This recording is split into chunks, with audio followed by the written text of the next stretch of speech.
Someone took a shot at Trump over the weekend. So now what?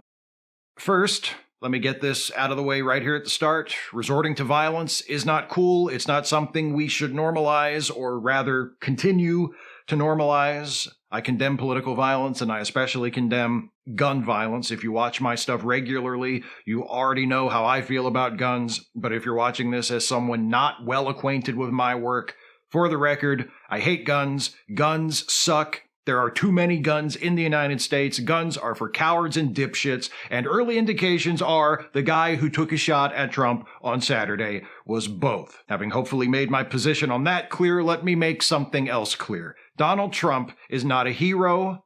Donald Trump is not a symbol of grit and perseverance. Donald Trump is not Teddy Roosevelt. Teddy Roosevelt was actually shot and went on with his speech. And also Teddy Roosevelt was intelligent and had integrity and was a good president. So there's lots of stuff Donald Trump does not have in common with Teddy Roosevelt. Donald Trump does not deserve your sympathy or your support because he survived an assassination attempt. Donald Trump is a person who had the kind of thing happen to him that history shows us inevitably happens to people like him. From the moment news of the shooting broke, the predictable figures in the media and politics started behaving predictably. There were not just generic calls for lowering the temperature of political rhetoric or pleas for unity. There were people calling specifically for us to rally around Donald Trump, to be grateful that Trump was okay, to hold Donald Trump up in our prayers. I don't pray, but if I did, I can promise you not a single one of my words or thoughts directed at God would be wasted on Donald Trump. And here's the most important thing we all need to keep in mind. What happened on Saturday changes nothing. Trump is still alive. He's still running for president, and he's still exactly the same person he was before this happened. What I wouldn't give for the complicit, both-siding dopes in our news media to give up on this fantasy they have that someday, somehow,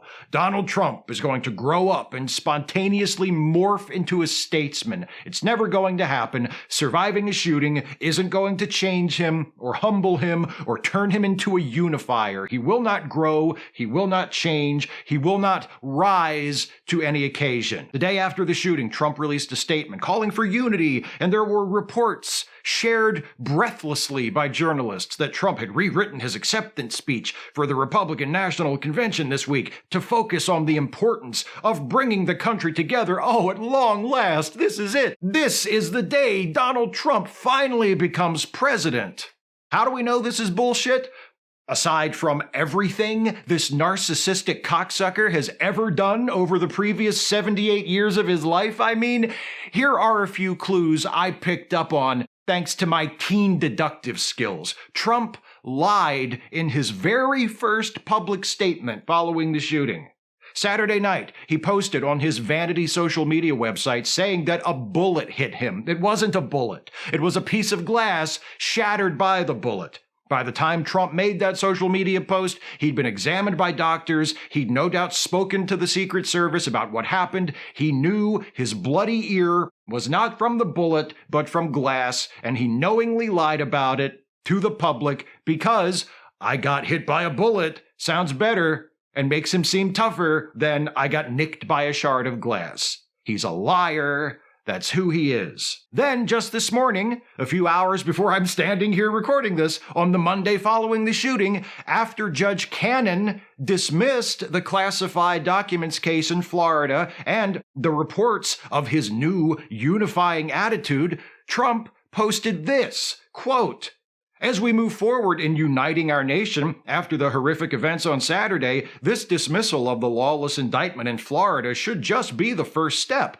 followed quickly by dismissal of all the witch hunts. The January 6 hoax in Washington, D.C., the Manhattan DA's zombie case, the New York AG scam, fake claims about a woman I never met, a decades-old photo in a line with her then-husband does not count, and the Georgia perfect phone call charges. The Democrat Justice Department coordinated all of these political attacks, which are an election interference conspiracy against Joe Biden's political opponent, me. Let us come together to end all weaponization of our justice justice system and make America great again. The great unifier in all his glory.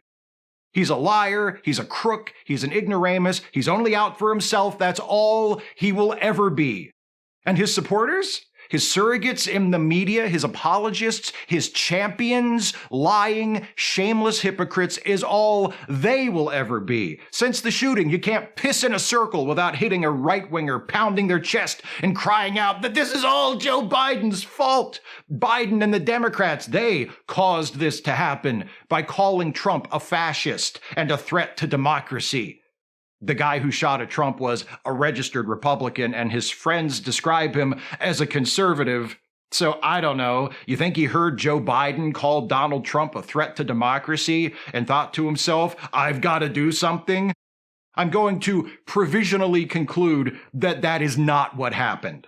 But more important than the motivations of the dipshit loser gun fetishist who shot at Trump and missed is pushing back against this brazenly false and disingenuous attack by Republicans trying to blame the Democrats and specifically Joe Biden for inciting political violence. The party of Charlottesville, the party of very fine people on both sides, the party of January 6th, the party of multiple candidates proudly making campaign ads where they respond to criticism by shooting stuff with AR-15s, the same gun used to take a shot at Trump, by the way, the party of, quote, a second American Revolution, which will remain bloodless if the left allows it to be. These are the people lecturing Democrats and leftists about inciting political violence. The shameless hypocrisy and phony outrage of these people is tough to take on a good day. In the wake of Saturday, it has never been more insufferable. I struggle to stomach the sight of petulant, pathetic nothings like Stephen Miller, that strutting little Nazi, who will take a wrecking ball to the Statue of Liberty the first chance he gets. Stephen Miller, who's about as pro-life as Heinrich Himmler, trying to make himself sound impressive while blaming Joe Biden for somebody taking a shot at Trump during one of his Bund rallies. Go fuck yourselves, you hypocrites. You say you care about character, and you support a man with no character. You say you care about faith and morality and virtue, and you support a man who spits on all of those things on a daily basis. You say you care about law and order, and you support the most flagrantly corrupt and criminal president and presidential candidate in the history of this country. You say you care about the Constitution, and you support a man who defied and subverted and ignored the Constitution the first time and wants to do it again. You don't get to do that. You Trump supporters, you don't get to do the, this is your fault, you told people he was a threat to democracy bit. You don't get to play innocent. You don't get to play victim and act like this is the fault of Democrats or even that this is a both sides problem. The truth is, one side of this argument has been using violent rhetoric, has been threatening its opposition, has been stirring up the most aggressive members of its base and telling them to arm themselves and prepare for civil war, has been telling their followers that the other side wants to steal elections and destroy them and their way of life and will stop at nothing to do it. One side has been doing that nonstop for almost 10 years, and it's not the left, it's the right. And by the way, those of us on the left need to keep saying that and saying it louder and saying it more often. Know what those of us on the left need to stop saying, though? We need to stop saying the assassination attempt was a false flag or was staged. We need to stop spewing this conspiracy theory bullshit. It didn't look right. The Secret Service shouldn't have let him stand up like that. The blood on his face looks fake. You know what you sound like? You sound like a 9/11 truther. And trust me, I know a lot about 9/11 truthers. I've made a bunch of videos about 9/11 truthers. 9/11 truthers, like all conspiracy theorists, are the most clueless, credulous fucking dolts on the planet. And if you're sounding like them, you're doing something wrong. Am I saying that Trump or his people are above staging an assassination attempt to try and distract people from his criminal convictions or Project 2025? No, I don't think there is a limit to how low they would go if they thought it would get them what they want, but that's not the point. Where's the evidence? That doesn't look right to me is not evidence of anything. That doesn't look right to me is a reason to start an investigation, not a conclusion. You saw a video on Twitter. You're not an expert. You're not a detective. You don't know shit. You sound like a fucking QAnon freak, and we don't need any of those. So if this is you I'm talking about, please do the rest of us a favor and get your shit together. Even more than the bullshit conspiracy theories, though, what I'd love to see way less of from the left is the fatalism. As soon as this happened on Saturday, I saw people from our side, Democrats, liberals, progressives, leftists, declaring with the clueless confidence of a conspiracy theorist, oh, well, the election's over. This just won Trump the election. He's a martyr now. There's no coming back from this. This is July.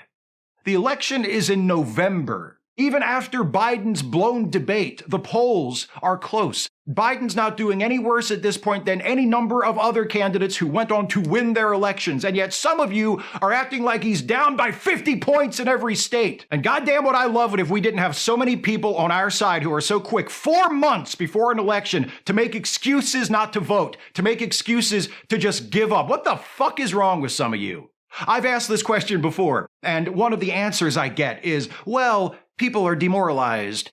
People are afraid. Okay. You know what? I get that. I sympathize with those of you who are afraid. I'm afraid too. Fear is understandable. Giving up is not. Fear is a valid emotion, especially in light of what we're facing if this election doesn't go our way. But fear isn't an excuse. Fear is something all conscious beings feel. It's a product of our evolution. We have it because it gives us an advantage.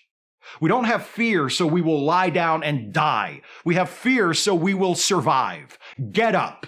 I'm not just talking to voters, I'm talking to Democratic politicians too. Get up, change into some clean underwear if you need to, get back to work, and don't stop until this election is over. Don't stop talking about who Donald Trump really is and what Donald Trump wants to do. Don't stop talking about Project 2025. Don't let Trump supporters shift blame and victim play without challenging them and pointing out the much larger role they have played in creating an atmosphere in this country where political violence was more likely. And to every single American watching this who is eligible to do so on November 5, vote. The fatalists on our side will say, oh, sure, just tell people to vote harder, that will work. Or they'll say, I do vote, and it hasn't fixed anything. If you've already been voting in the primaries and in the general, in presidential elections and midterms for all your state and local elections, if you've already been doing that, then I'm not talking to you. Keep doing what you've been doing.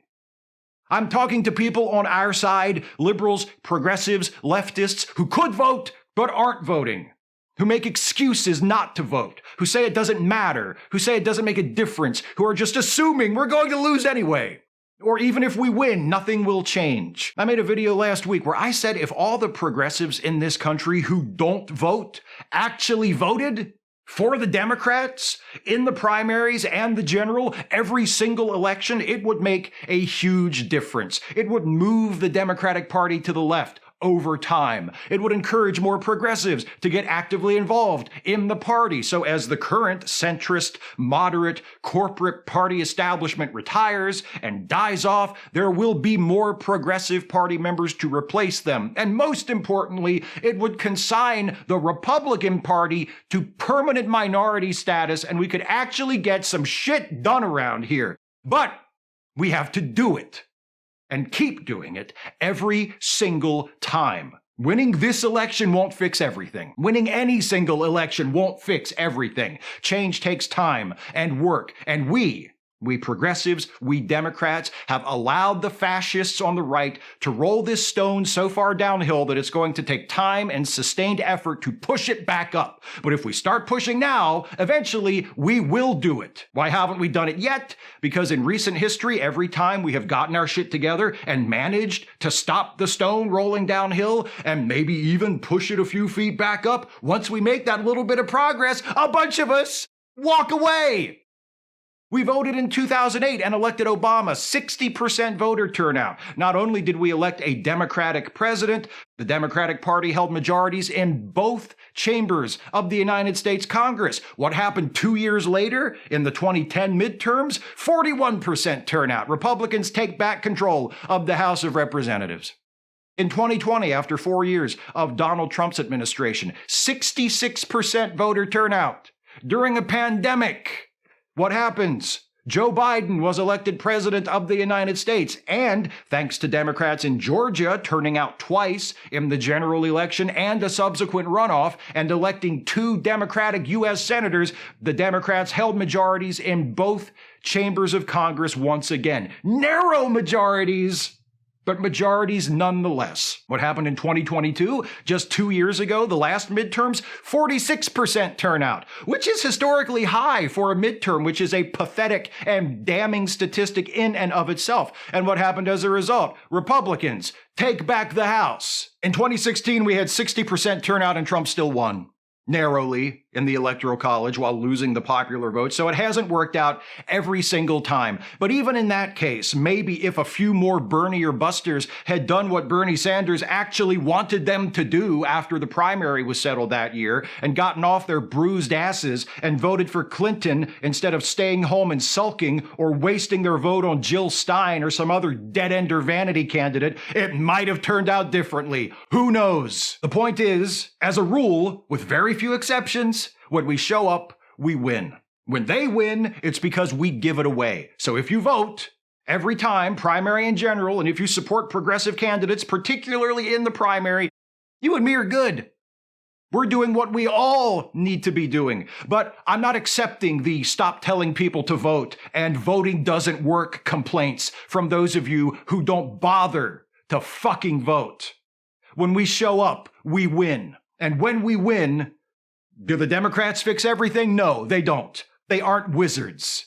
But when Democrats are in charge, do you get Supreme Court justices that rob people of their right to have an abortion or bestow broad legal immunity on the President of the United States? No. Do you get trans people having their health care banned and kicked out of the military? No. Do you get attempts to gut and get rid of the Department of Education? No. We get a stronger economy, rebuilt roads and bridges, and renewed investment in public transportation, student loan forgiveness for millions of people. Strengthen federal protections for LGBTQ people against discrimination, and the first black woman to ever serve as a justice on the United States Supreme Court. And that's just a handful of the things Biden has gotten done with the embarrassingly piss-poor support we sent him in Congress. We show up, we win, everybody wins, things get better.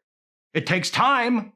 It takes longer than one election cycle, but things get better. Imagine how much better things could get for so many people if we elected a Democratic president along with a Democratic majority in the House and a filibuster-proof Democratic majority in the Senate, or shit, just got rid of the filibuster.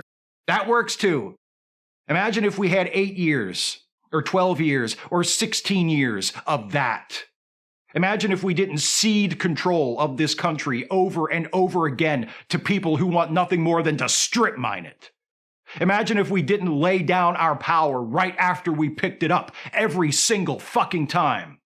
Imagine what we could do starting in November if we all showed up and kept showing up every single fucking time. Instead, someone takes a shot at Trump and I open Twitter and what do I see? A bunch of people on our side selling like the bullet hit them.